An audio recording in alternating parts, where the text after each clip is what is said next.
Bukan Ayub yang akhirnya mengutuki, tapi istri Ayub menjadi pribadi yang mengeluarkan kata, kutukilah Allahmu. Kutukilah Allahmu dan siap-siap matilah, bunuh dirilah bila perlu.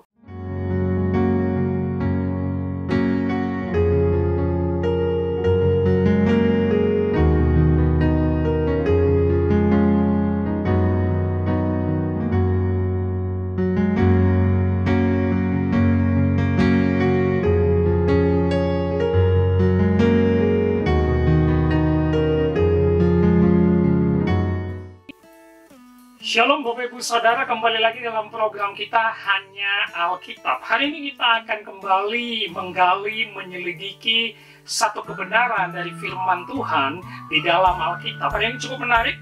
Kalau Bapak Ibu Saudara sudah baca judulnya, Istri Ayub yang Baik Hati. Mungkin Bapak Ibu Saudara semua sudah pernah membaca Kitab Ayub, walaupun mungkin tidak sampai habis, tapi yang menarik mungkin selama ini mendengar istri Ayub adalah istri yang jahat. Ya, itu terdapat dari mana? Mari kita buka Alkitab kita untuk menyelidiki satu kebenaran firman ini dari Ayub 2 ayat 9. Ayub pasal 2 ayat 9. Ini ayat yang melandasi bahwa banyak orang Kristen berpikir Ayub adalah istri yang sangat jahat. Saya bacakan untuk Bapak Ibu Saudara. Ayub 2 ayat 9. Maka berkatalah istrinya kepadanya, masih bertekunkah engkau dalam kesalehanmu? Kutukilah Allahmu dan matilah. Istri macam apa yang ngomong ke suaminya, kutukilah Allahmu dan matilah, atau bisa dikatakan dengan kutukilah Allahmu dan siap-siap matilah, bila perlu bunuh dirilah. Kenapa istri Ayub ngomong seperti itu? Mari kita lihat konteksnya. Hari ini kita betul-betul menggali Alkitab sebagaimana program kita belajar untuk melihat dari hanya Alkitab.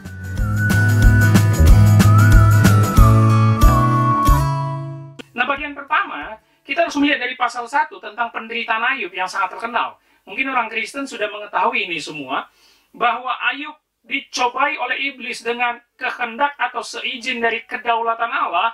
Dia kehilangan hartanya, ribuan untanya, lembunya hilang lenyap, dan 10 anak Ayub meninggal dalam sekejap. Bayangkan dalam sekejap, dalam hitungan menit atau jam, seluruh hartanya, anak yang dikasihinya, 10-10-nya meninggal.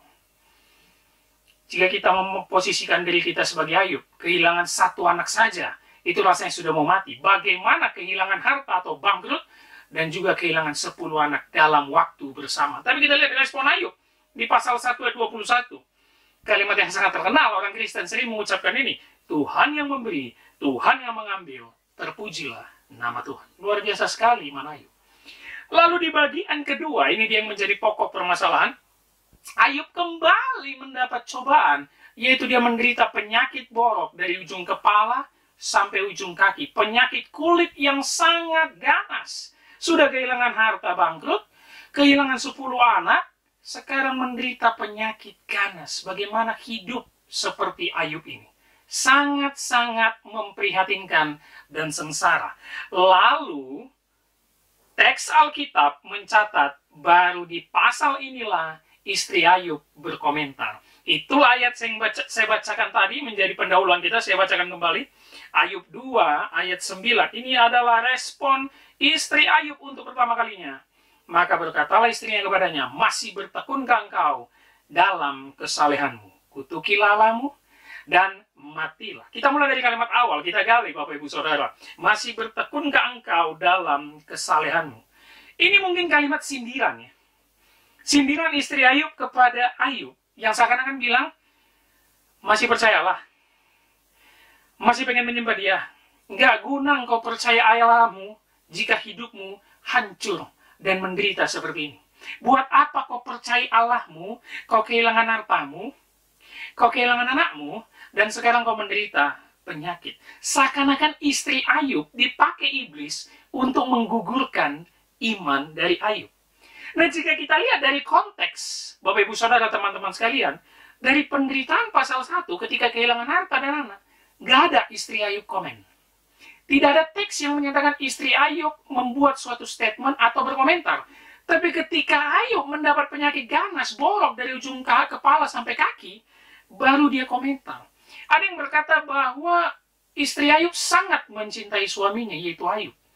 Mungkin kehilangan harta tidak masalah, bisa dicari lagi. Kehilangan anak tidak begitu juga menjadi masalah, karena anak bisa didapat lagi. Tapi jika kehilangan suami, ini menjadi masalah. Karena hanya tinggal dialah harapan hidup dari istri Ayub. Ini menunjukkan satu cinta suami istri yang sangat luar biasa, bukan? Makanya dia berkomentar, dia mungkin merasa sedih ketika suaminya terkena penyakit borok dari ujung kepala sampai ujung kaki.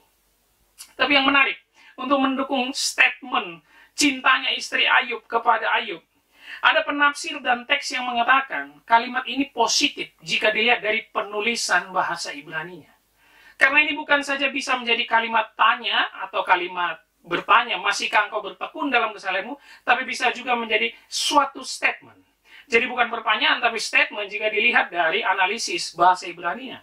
Sehingga kalimatnya bisa menjadi, betapa engkau masih bertekun dalam kesalahan. Justru kita akan melihat satu perbedaan kalimat. Karena jika menggunakan kalimat betapa engkau masih bertekun dalam kesalehanmu, istri Ayub sedang kagum kepada iman suaminya yang tetap memuji Allah. Jadi bukan masihkah engkau bertekun dalam kesalehanmu, tapi betapa engkau masih bertekun dalam kesalehanmu. Mungkin istrinya sambil geleng-geleng kepala melihat iman suaminya yang sangat luar biasa. Tapi kita mulai kalimat kedua yang cukup kasar dari istri Ayub. Lihat kalimat keduanya. Kutukilah Allahmu dan matilah. Jika dilihat dari sekilas, istri Ayub adalah orang yang kena perangkap iblis. Kenapa? Karena dari Ayub 1 ayat 11 sebelumnya, iblis berkata kepada Allah, ulurkanlah tanganmu dan jamalah segala yang dipunyainya. Ia pasti mengutuki engkau di hadapanmu. Garis bawahi kalimat, ia pasti mengutuki engkau di hadapanmu. Bukan Ayub yang akhirnya mengutuki, tapi istri Ayub menjadi pribadi yang mengeluarkan kata kutukilah Allahmu. Kutukilah Allahmu dan siap-siap matilah, bunuh dirilah bila perlu. Itu kalimat dari istri Ayub yang mungkin putus asa melihat penderitaan keluarganya, terutama suaminya Ayub. Tapi lagi-lagi kalimat ini menarik.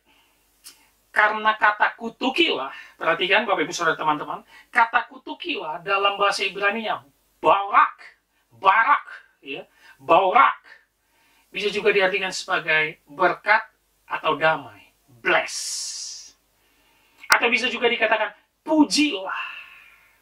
Jadi bukan hanya kutuk, tapi berkat atau damai.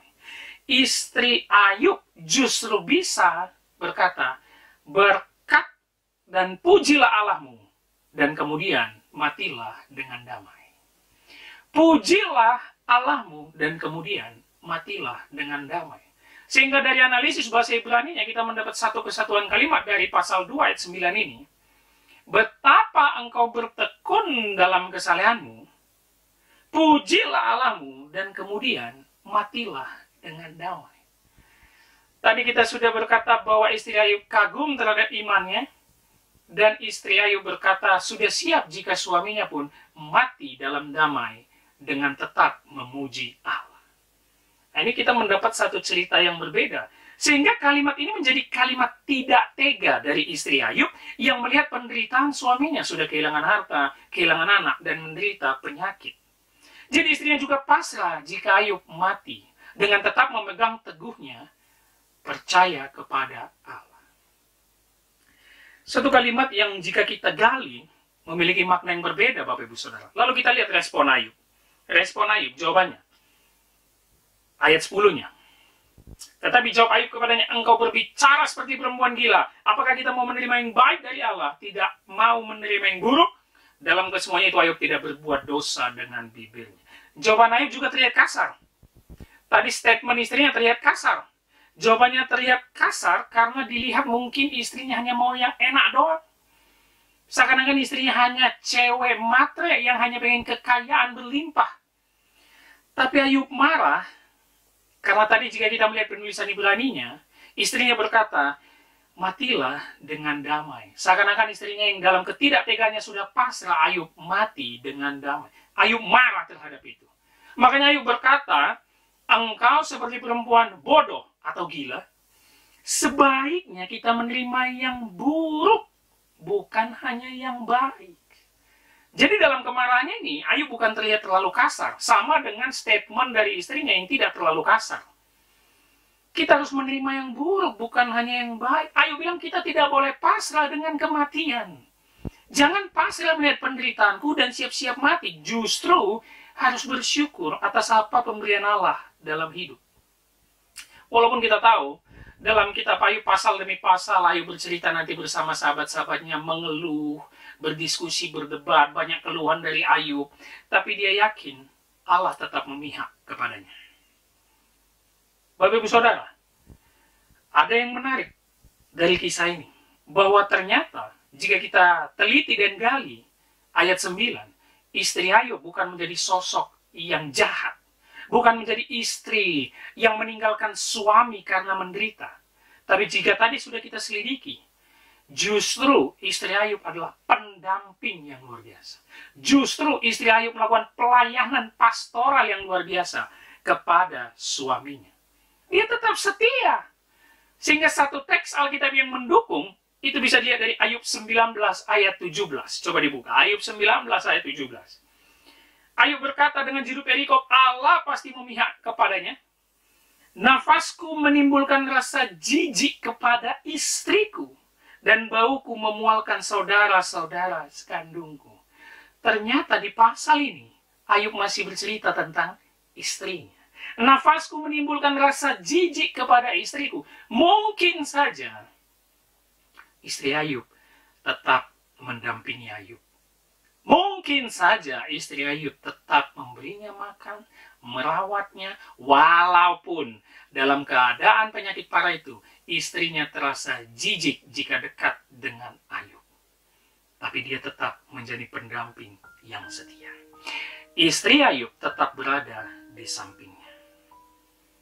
Akhirnya, kita tahu sampai pasal 42 kitab Ayub tidak ada lagi penjelasan tentang istrinya. Ada yang bertanya, jika di pasal 42 Allah memulihkan keadaannya, mengganti 2 kali lipat hartanya, lembunya, untanya, dan 10 anaknya kembali lagi, atau dia mendapatkan 10 anaknya yang kembali. Di pasal terakhir kita lihat anaknya yang cantik-cantik.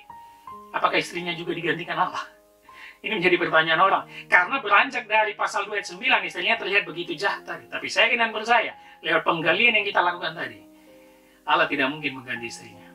Karena 10 anak berikutnya, itu pasti didapat dari istri yang sama. Hartanya diganti, anaknya digantikan Allah, kembali dia mendapatkan 10 anak, dan memang tidak ada teks yang menyatakan istrinya kembali. Tapi jika kita melihat Alkitab secara menyeluruh atau holistik, bagaimana perkawinan yang sakral di mata Allah, walaupun budaya kuno, sifat perkawinannya berbeda, tapi kita tahu, tidak mungkin Allah menghukum, menghancurkan, lalu menggantikan istri dengan yang baru, sehingga dia mendapatkan 10 anak baru dari istri yang baru. Sangat tidak mungkin. Walaupun teks ini sangat terus diperdebatkan, tapi kita tahu pada hari ini kita menggalinya secara lebih mendalam, melihat referensi yang lain, dan kita tahu bahwa istri Ayub adalah pendamping yang cukup setia, walaupun Ayub menderita sengsara yang luar biasa. Apa makna dari kisah ini, Bapak Ibu Saudara teman-teman? Tentu, jadilah pasangan yang setia. Jadilah pendamping yang setia. Khususnya dalam hubungan suami istri. Pasangan yang setia terlihat ketika keluarga itu mengalami penderitaan, sengsara, dan ujian dari Tuhan. Pasangan yang setia adalah pasangan yang tetap mendampingi suami atau istrinya, sekalipun pasangannya itu sedang berada dalam masalah yang paling parah. Cukup menarik kita belajar dari sosok istri Ayub, yang banyak orang berpikir dia negatif, banyak berpikir dia jahat. Tapi lewat penggalian hari ini kita belajar, istri Ayub adalah pendamping yang setia, yang mendampingi suaminya Ayub, walaupun menderita sengsara yang luar biasa. Pesan saya, jadilah pasangan yang setia. Sampai bertemu lagi di channel Hanya Alkitab yang lain, kita terus kembali ke Alkitab untuk mendapatkan kebenaran firman Tuhan secara utuh. Shalom, Tuhan Yesus memberkati.